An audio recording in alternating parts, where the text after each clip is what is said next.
सजनिया मुरी। सजना, वास्तविक में पावन धरती पर नर रूपी नैहर में हम सब एक ही नगरी से एलिए, फिर दोबारा एक ही नगरी जेबे। 8 दिन के अंदर में सब चीज हो जाए। भजन इशारा करे छते, हे ननदिया हे ये कही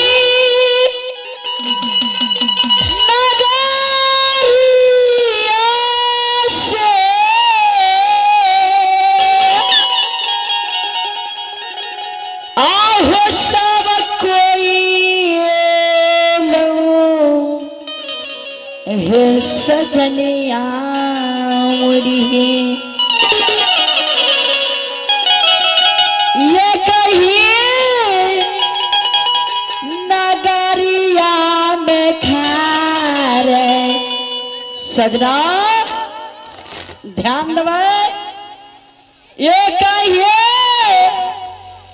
नगरिया में खारे हे सजनिया।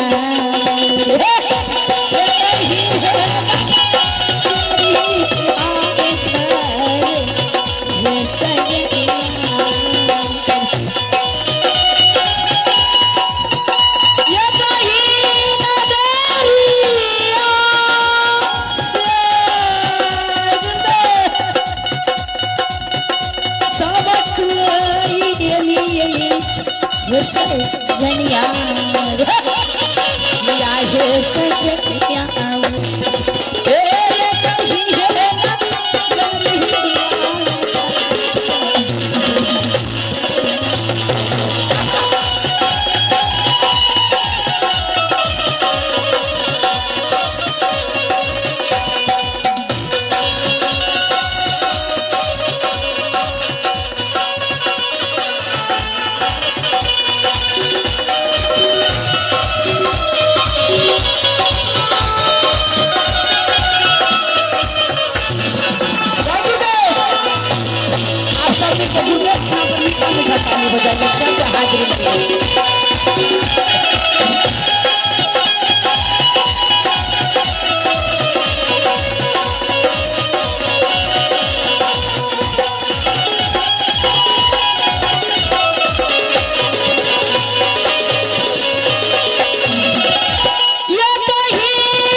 विचार करवे।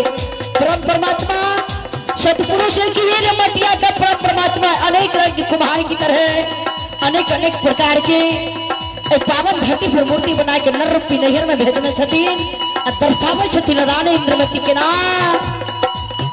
ये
किया सजनिया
सजनिया हे सजनिया मरी है सजनिया